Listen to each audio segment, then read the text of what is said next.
বেঁচে থাকার উপায় নিয়ে কোরআন, হাদিস ও আসলাফের বাণীর আলোকে কুদৃষ্টি থেকে বেঁচে থাকার উপায় নিয়ে আলোকপাত করা হয়েছে। তদানুযায়ী আমল করলে কুদৃষ্টি থেকে বেঁচে থাকতে পারব ইনশাআল্লাহ।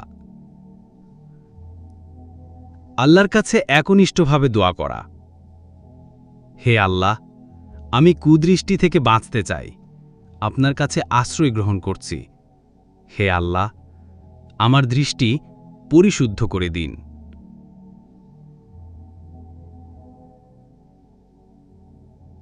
নিম্নে হাদিসে বর্ণিত কয়েকটি দোয়া উল্লেখ করছি, যা সকাল সন্ধ্যায় পড়া অপরিহার্য।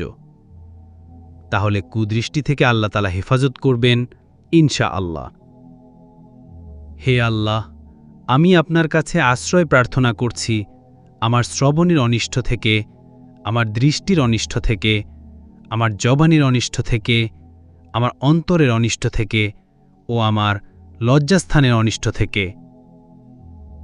হে আল্লাহ, আমার অন্তর নিফাক থেকে, আমার আমল লৌকিকতা থেকে, আমার জবান মিথ্যা থেকে ও আমার চক্ষু খেয়ানত থেকে পরিশুদ্ধ করুন, কেননা আপনি চক্ষুর খেয়ানত ও অন্তরের গোপন বিষয় সম্পর্কে সম্যক অবগত।